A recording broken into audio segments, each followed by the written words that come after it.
friends, happy October. My name is Kayla Rayne and today I'm doing my TBR for October where I'm featuring spoopy books that I would like to read from my collection.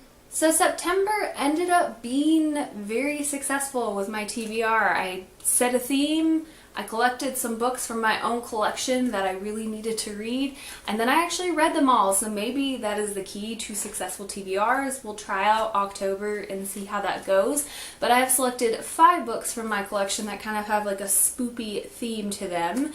I don't do super horror books or anything like that, so I have to keep things kind of like casually scary or creepy. And I picked out some books from my collection that I've been meaning to read, and hopefully I do. The first book that I would like to get to is The Hearts We Sold by Emily Lloyd-Jones.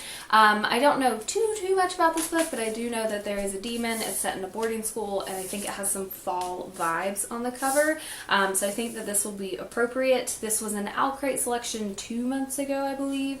And I have a bad habit of just letting Crate books just kind of pile up on my TBR, and I just kind of forget about them, which is a bummer because I do pay money for my Crate, so I should be reading them because, like, hard-earned money purchased this book. But I'm very excited to read this. I think it's going to have all of the fall vibes, and I am so pumped for that. The next book that I'm going to get to is The Monstrumologist by Yancy. This is a book that I have had on my shelf since before I started BookTube because I thought it had some supernatural vibes, and I used to be super obsessed with supernatural, and it's still like a nostalgia thing, but like stop killing your female characters.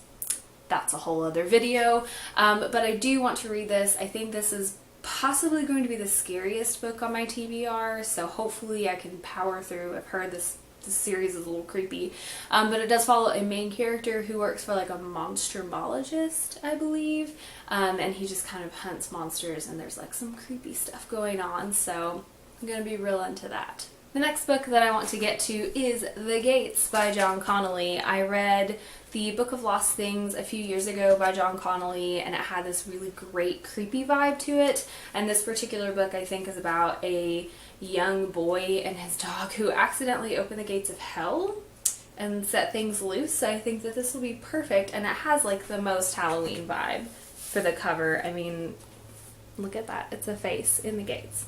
There's a boy and his dog. So I'm going to be real into this, and I am so excited to read this one. I think it is YA, but for younger YA readers, not quite middle grade, not quite high school level, which is kind of my jam. Like, I love books like this. I think it's going to have a great balance of like creepy and a little bit of whimsy, which The Book of Lost Things totally did.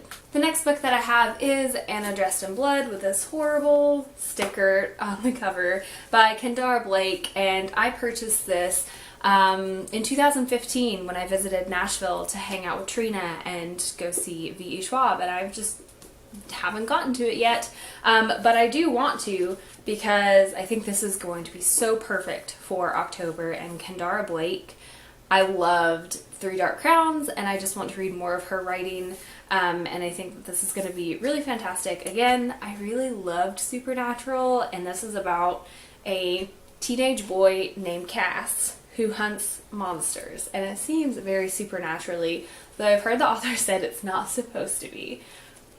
But I'm okay if it kind of is, so I'm excited to read Anna Dressed in Blood. And finally, I will be reading Slasher Girls and Monster Boys, which is an anthology put together by Genevieve Tucholke. And I have read a few of the stories in here, but I haven't read this book in its entirety, and I've totally been meaning to. So I'm excited to pick this one up, and I think what I'm going to do is however many tales are in here. I think there might be like 13. Yeah, I think there's something like 13 tales in here. 13 days before Halloween, I'm going to start reading one short story a day to kind of get in the mood and just really boost that Halloween vibe all the way up to the day of. And I'm super excited about that. And this cover is so gorgeous, and I'm so excited to finally read this because I always mean to in October, and then I just kind of forget to, but October 2017. we're gonna make this year good somehow. Anyway, that has been it for today's video. Those are the 5 books that I would like to make a priority in October, and I hope this goes well. That's gonna cut down my TBR pile for all the books that I own that I haven't read, which is a lot. Maybe I'll make a video about that one day, but I feel too much shame at this moment to do it today. Anyway, that has been it for today's video. Thank y'all so much for watching. I will leave links in the down bar below for you to follow my social media sites such as Goodreads, Instagram, and Twitter. And if you follow me on Goodreads, maybe you can be on there and encourage me to stick to my TBR. As always, thank you so much for watching. Stay weird.